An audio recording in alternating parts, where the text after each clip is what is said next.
पुनन्तु मा देवजनाः पुनन्तु मनसा धिया पुनन्तु विश्वभूतानि जातवेदा पुनीहि माम् जातवेदा पुनीहि माम्। ॐ संगच्छध्वं संवदध्वं सम्मो मनांसि जानतां देवा भागं यथा पूर्वे संजानाना उपासते। प्रेम से मिलकर चलो, बोलो सभी जानी बनो, पूर्वजों की भांति तुम कर्तव्य के मानी बनो, पूर्वजों की भांति तुम कर्तव्य के मानी बनो। ओम शांति शांति शांति।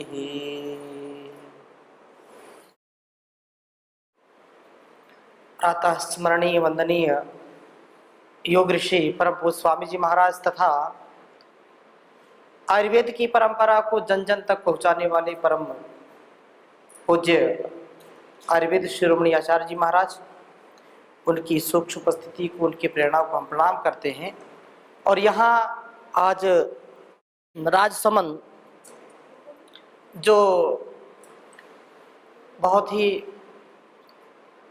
ऐतिहासिक पृष्ठभूमि से, और यहाँ पर राजसमंद जिला है और नाथद्वारा तहसील है, तो इसको यशस्विता और तेजस्विता से आगे बढ़ाने वाले हमारे सभी जिला प्रभारी, सभी हमारे राज्य प्रभारी, सबको मैं प्रणाम करता हूँ।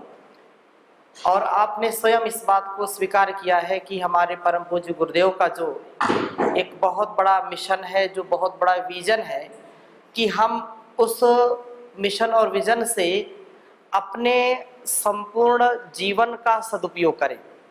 उसमें हमारे पांचों संगठन मिलकर के जैसे एक हाथ 5 अंगुलियों से सुसज्जित है तो इसकी शोभा है, सारे कार्य होते हैं। ऐसे ही परम पूज्य स्वामी जी महाराज ने जो 5 संगठन बनाए हैं, 6 संगठन सोशल मीडिया को मिला करके, तो ये संगठन सेवा से, सत्कार से, सम्मान से, परस्परता से, कृतज्ञता से आगे बढ़े। भारत स्वाभिमान पतंजलि योग समिति, महिला पतंजलि योग समिति, जिसका पूज्या दीदी के मार्गदर्शन में हमारी श्रद्धामयी मातृशक्ति उस कार्य को कर रही हैं, और युवा भारत किसान सेवा समिति सोशल मीडिया, हर जिले में कम से कम ये 6 संगठनों के माध्यम से परम पूज्य स्वामी जी महाराज जो चाहते हैं उसको हम कर सकें। और उसके लिए नित्य प्रति उत्साह चाहिए, उसके प्रति हम सजग होकर के जब कार्य करते हैं तो निसंदेह हमारा और हमारे लोगों का, समाज का, राष्ट्र का कल्याण होता है। सेवा धर्म सबसे बड़ा धर्म है। सेवा किसी भी व्यक्ति, किसी भी समुदाय, किसी भी संप्रदाय या किसी भी प्रकार से संकीर्ण नहीं होनी चाहिए कि एक व्यक्ति चाहे तो पूरे संसार को बदल के रख सकता है। हमारे योग ऋषि परम पूज्य स्वामी जी महाराज का हम जीवन देखते हैं, आचार्य जी का जीवन देखते हैं, तो वो तो अभी हमारे सामने हैं, हम उनको देख रहे हैं, सुन रहे हैं, जान रहे हैं। जिन महापुरुषों की हम बातें करते हैं, भगवान कृष्ण की बात करें, भगवान श्री रामचंद्र जी की बात करें, और जितने भी वीर वीरांगनाएं इस धरती पर हुए हैं, हमने उनको देखा नहीं है, लेकिन उनकी जो वीर गाथा है, जो उनका धैर्य है, जो उनका शौर्य है, आज तक हम गाते हैं। उनको कई 100 वर्ष बीत गए, कई 1000 वर्ष भी बीत गए, तो भी हमको उन पर गौरव होता है, उन पर स्वाभिमान होता है। हम भी ऐसे जीवन को जिएं जिससे इस जीवन में हमारी सार्थकता 100% हो। ऐसा जीवन जी करके वास्तव में इस जीवन को हम धन्य करने वाले बनते हैं। अगर हम आलस्य प्रमाद में, अगर हम एक दूसरे के विरुद्ध या एक दूसरे के प्रति ईर्ष्या द्वेष का भाव रख करके एक दूसरे के प्रति अप्रीति का या जो है असम्मान का भाव रखेंगे तो कभी भी हमारी उन्नति नहीं होगी और हमारे घर परिवार संसार की भी उन्नति कभी नहीं हो सकती है। हम बड़े हृदय से, ठीक है, हम देखो बात ये है कि हमारा जो मन में भाव होता है, हमारा जो स्वभाव होता है, हम जैसे वाणी व्यवहार करते हैं वैसे दृढ़ संस्कार हमारे जीवन में बनते हैं। हम यदि केवल बात करने वाले बनेंगे तो कर्म की वो जो ध्वनि होनी चाहिए वो नहीं होगी, और यदि हम बोलेंगे भी और करेंगे भी तो उससे और हमारा जो है जीवन सार्थक होगा। संसार में मान सम्मान जिसको लोग बोलते हैं वह भी अनचाहे रूप में मिलेगा। हम जिसकी कल्पना भी नहीं करते वो भी हमको मिलता चला जाता है जब हम सच्ची ईमानदारी से, सच्चाई के साथ और निर्लेप भाव से, बिना किसी शर्त के, क्योंकि सेवा में शर्त नहीं होती है। अगर सेवा में शर्त हो तो फिर वो सेवा नहीं होगी, वहां फिर कोई राजसिक चीज आ जाएगी। राजसिक सेवा कह लीजिए, उसको तामसिक सेवा कह लीजिए, या ये कह लीजिए अहंकार को पुष्ट करने की सेवा है। वो हमारा जो संगठन है वो अहंकार को पुष्ट करने का नहीं है। हमारा जो कर्तव्य, हमारी जो सेवा है वो प्रत्येक व्यक्ति को संतुष्ट करने की सेवा है। नो ईगो नो इग्नोरेंस की सेवा है। अपेक्षा और उपेक्षा से हम ऊपर उठ करके प्रीति के साथ जब सेवा करेंगे, क्योंकि यह सेवा ही व्यक्ति को अपनत्व से जोड़ती है। घर का बेटा बेटी या घर के सदस्य भी यदि हमारे साथ अच्छा व्यवहार नहीं करेंगे, यदि हमारा सत्कार नहीं करेंगे, यदि हमसे प्रीतिपूर्वक जीवनचर्या नहीं करेंगे या उनका जो भी व्यवहार नहीं करेंगे, तो एक न एक दिन घर के व्यक्ति को भी घर से ही निराशा होने लगती है। होती कि नहीं होती? और कितनी घटनाएं आप जानते होंगे कि घर के लोगों ने उसको प्रताड़ित किया, घर के लोगों ने उसको परेशान किया और वो घर छोड़ करके चुपचाप निकल गया। ऐसा होता है ना? क्यों? क्योंकि जो चाहना है, जो भाव है परस्परता का, जो कृतज्ञता का भाव है, जो एक दूसरे के प्रति जो है एक एकात्म भाव जो होना चाहिए, वो जब नहीं होगा तो फिर संगठन हो, संस्थान हो, घर परिवार हो, संसार हो, कभी जीवन में हम उन्नति नहीं कर पाते हैं। आवश्यकता है कि सुख में, दुख में, लाभ में, हानि में, जय में, पराजय में हम एक दूसरे का साथ दें, और एक दूसरे के साथ जीवन हमारा अत्यंत महनीय हो जाता है। परम पूज्य स्वामी जी महाराज के जीवन को हम देखते हैं, उनका जीवन इतना दिव्य भव्य है कि उनका जीवन 1,00,000 लोगों के बराबर है कि नहीं? एक और 1,00,000 या 1,00,000 लोग हों और एक और परम पूज्य स्वामी जी महाराज हों, बताइए एक इतनी महानता से जीवन को जीना। तो परम पूज्य गुरुदेव क्या कहते हैं कि जैसे परमात्मा ने सबको ऐसा सामर्थ्य दिया है, लेकिन उसको जानना पड़ेगा, उसको जगाना पड़ेगा, उसको मानना पड़ेगा और वैसा फिर जीना पड़ेगा। हम जाने, माने और जीने का प्रयत्न करें तो हमारे अंदर वो छुपी हुई शक्ति, वो छुपी हुई भक्ति, वो छुपा हुआ जो वैभव है, जो ऐश्वर्य है, अंदर का ऐश्वर्य, एक तो बाहर का ऐश्वर्य, और बाहर के ऐश्वर्यों में तो बड़ी जो है संकट की स्थिति रहती है, लड़ाई झगड़ा रहता, अपने घर परिवार के ही लोग मुकदमेबाजी कर देते हैं संपत्ति में, हाँ, कहीं जो है बंटवारे में। लेकिन जो अंदर की संपत्ति है वो संसार में कोई माई कलाल इसको बटा नहीं सकता है। अंदर की समृद्धि, अंदर की हमारी जो ऐश्वर्य की स्थिति है उसमें कभी भी बट्टा नहीं लगना चाहिए, उसमें कभी दाग नहीं लगना चाहिए। फिर आप जो भी करेंगे, जैसा भी करेंगे, उसमें आप पूर्ण संतुष्ट होकर के मानवता की और इस संपूर्ण सृष्टि का आप कल्याण करने वाले बन जाएंगे। क्योंकि एक व्यक्ति नहीं, हम राष्ट्र की अभिव्यक्ति हैं। हमारा जीवन इस संसार और घर परिवार की सेवा के साथ साथ अपने आत्म समर्पण को, अपने आत्म कल्याण को सदा मन में बसा करके रखना है। ये जीवन बार बार मिलता है क्या? नहीं मिलता। और आधा जीवन उलझनों में बीत गया, आधा जीवन बीमारियों में बीत गया, फिर हम आत्म उत्थान कब करेंगे? आत्म संयम के साथ योग कब करेंगे? हम अपने इस जीवन का उद्धार कब करेंगे? इसका सुधार कब करेंगे? इसको भवपार कब करेंगे? Now is the golden time. यह समय बड़ा स्वर्णिम है। इस समय हमको सारे जो संकीर्ण विचार हैं उनको दूर करके हमको योग के, अध्यात्म के इस महान कार्य में आगे बढ़ना चाहिए। इस महान कार्य को हमको करना ही है, क्योंकि ये हमारा जो है सौभाग्य हमको गुरु ने दिया है। और समर्थ गुरु का जब आशीर्वाद होता है, उनकी प्रेरणा हमारे साथ होती है, तो जीवन का सदा कल्याण होता है। याद रखना कि जो हमको ये अवसर मिला है, दुनिया में बड़े बड़े लोग टहलते रहते हैं, उनको अवसर नहीं मिलता है। उनके घर परिवार में किसी चीज की कमी नहीं है, धन दौलत खूब, अकूत संपत्ति उनके पास है और संसाधन भी खूब है, संतानें भी बहुत हैं, लेकिन वो चाह करके भी दूसरों की सेवा नहीं कर पाते। अपना ही आपा नहीं संभालता तो दूसरों को कैसे संभालेंगे?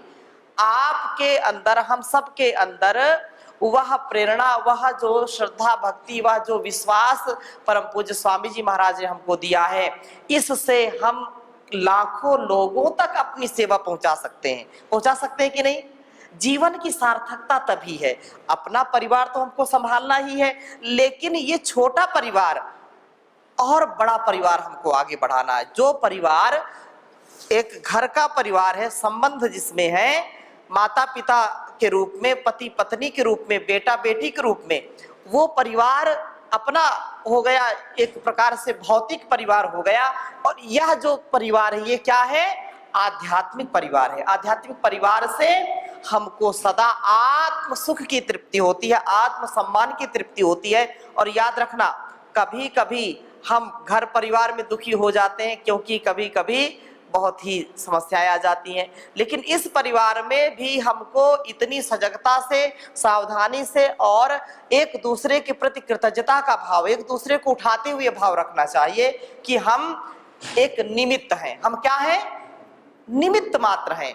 हम एक इकाई हैं, हम एक सिपाही हैं उस ईश्वर के, हम प्रतिरूप हैं, हम गुरु के प्रतिरूप हैं। और जैसा हमारा कर्म होगा वैसा फिर हमारा अगला जन्म होगा, ये तो बिल्कुल श्योर है। आज नहीं तो कल इसको शुरू करना पड़ेगा। यदि जीवन का उद्धार चाहते हैं, यदि जीवन की हम मुक्ति चाहते हैं और दीर्घ जीवन हम चाहते हैं, सुख समृद्धि यश कीर्ति चाहते हैं, स्वस्थ और मस्त होकर के जीना चाहते हैं, तो योग ही एक ऐसी शरणी है, योग ही एक ऐसा जो है अध्यात्म का साधन है, जिससे हम एक एक कोशिका, एक एक हमारे अंग प्रत्यंग जो है बहुत स्वस्थ होंगे और यह सेवा के लिए हमारा शरीर तैयार हो जाएगा।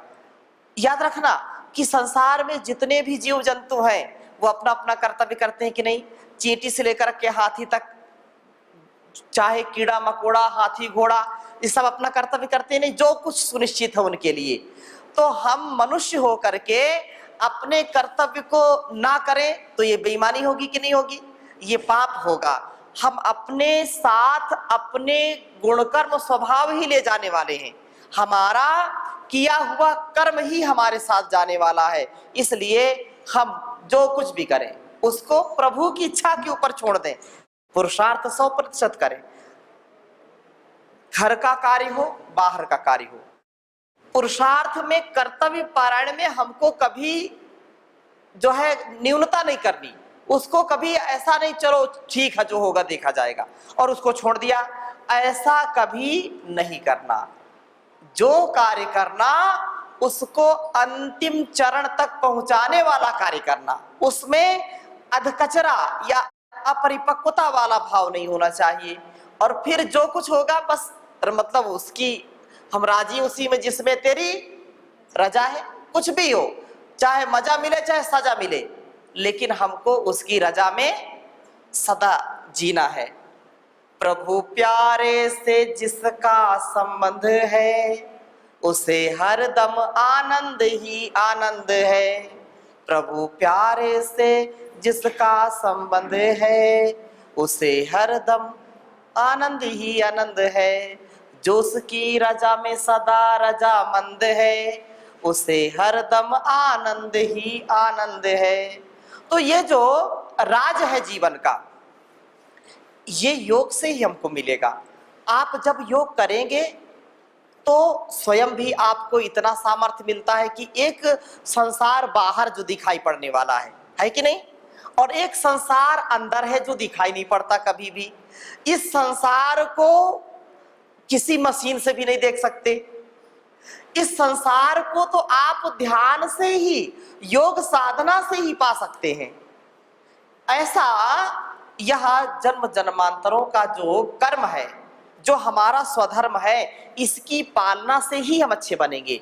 हम किसी भी रूप में हो, हम एक श्रेष्ठ आत्मा, हम दिव्य आत्मा बन करके जीवन को जिए, क्योंकि दिव्य आत्माओं का आरोहण इस समय सबसे ज्यादा हो रहा है।